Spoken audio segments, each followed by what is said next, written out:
Good morning everyone.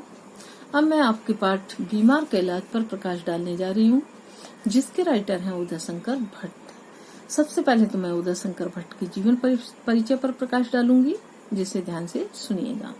Book आप निकाल लीजिए, क्योंकि आपकी बुक में से आप देख सकते हैं। ओके। उदय शंकर भट्ट का जन्म सन 1897 ईस्वी में उत्तर प्रदेश के बुलंदशहर जिले में हुआ था। ठीक है।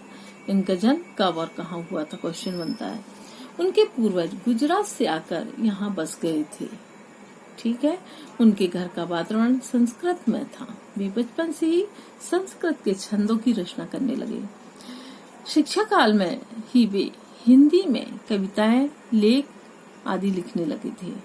उन्होंने स्वाधीनता आंदोलन में भी भाग लिया। स्वतंत्रता के बाद वे आकाशवाणी के परामर्शदाता और निर्देशक रहे। जीविकोपार्जन के लिए ही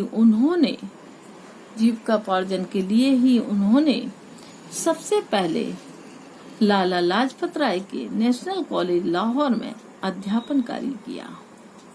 बाद में लाहौर के ही खालसा कॉलेज, सनातन धर्म कॉलेज आदि में भी अध्यापन कार्य किया। इसी समय उनमें नाटक लिखने की रुचि विकसित हुई। 28 फरवरी सन 1966 ईस्वी में उनका निधन हुआ। इनकी प्रमुख रचनाएं तक्षशिला, युगदीप, अमृत और विष, विक्रमादित्य, मुक्तिपथ, विजय, स्त्री का हृदय, आन का आदमी, कालिदास, मल्लिगंधा, वह जो मैंने देखा, एक पंछी आदि, ये इनकी रचनाएं हैं। इतनी सारी रचनाएं आप याद नहीं करोगे, इसमें से एक दो रचनाएं याद कर लीजिएगा। भट्ट जी बहुमुखी प्रतिभा के धनी थे। उन्होंने बोलचाल की सरल भाषा एवं क्षेत्रीय शब्दावली का खुलकर प्रयोग किया। उन्होंने नाटककार के रूप में ख्याति प्राप्त की। अपनी एकांकियों में भट्ट जी ने समाज में प्रचलित जनजीवन की समस्याओं को प्रस्तुत किया। उन्होंने कई पौराणिक और ऐतिहासिक नाटक लिखे। इसमें अधिक कुछ तो महत्वपूर्ण है नहीं। आप जन्म, मृत्यु और उसके बाद इनको कोई ऐसा विशेष पुरस्कार तो मिला नहीं है, इसलिए आप इसमें से अधिक डीपली याद नहीं करेंगे। सिर्फ जन्म, मृत्यु याद कर लीजिएगा एग्जाम की दृष्टि से। और उसके बाद इनका जो है ये बहुमुखी प्रतिभा के धनी थे, ये याद कर लीजिएगा। ये सब बोर्ड में आ जाता है। एक तो रचनाएं याद कर लीजिएगा। ओके।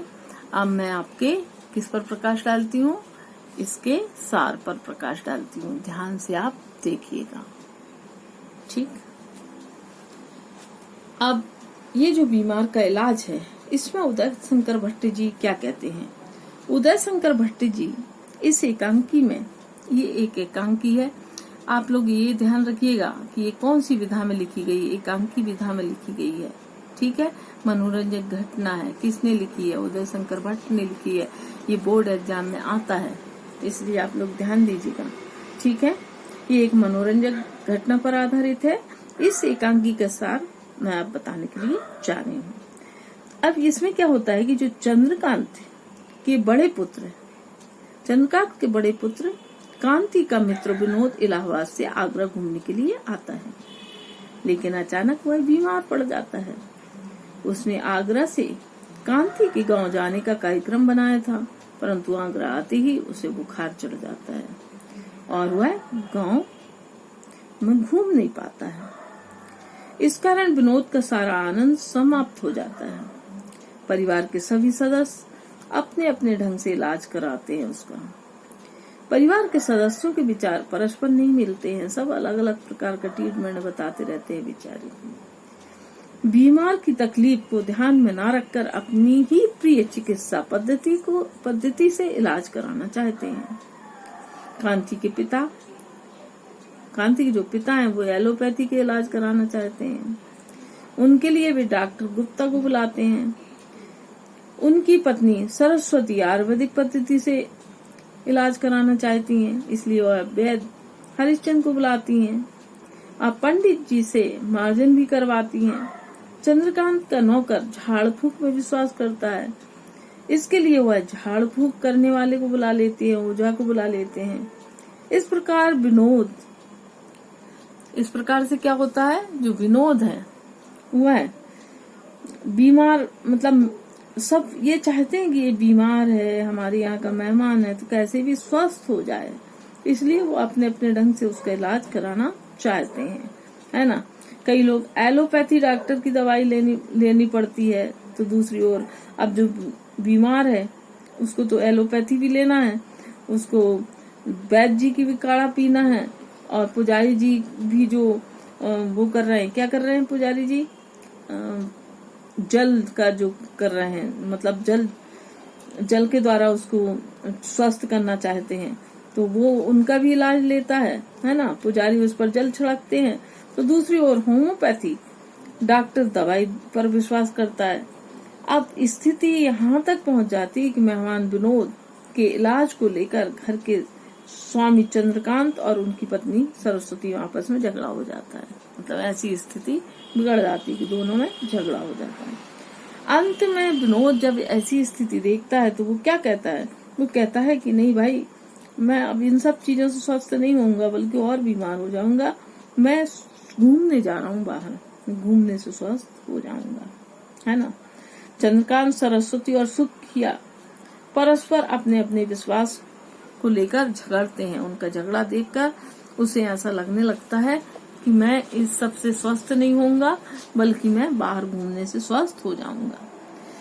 इस पर डॉक्टर कांति से कहते हैं, अब जो डॉक्टर हैं वो भी बड़े परेशान रहते हैं। अब वो क्या कहते हैं, कांति से कहते हैं कि मुझे तो ऐसा लगता है जैसे इस घर में सब बीमार है ना।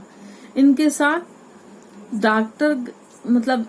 साथ ही डॉक्टर घर से बाहर चले जाते हैं और एकांकी समाप्त हो जाती है। मतलब वो डॉक्टर इतना कह के कि भाई इसमें घर में मुझे सभी बीमार लगते हैं, सब अपने अपने हिसाब से इलाज कराना चाहते हैं, कोई उसकी मनोदशा नहीं देखता है पेशेंट की।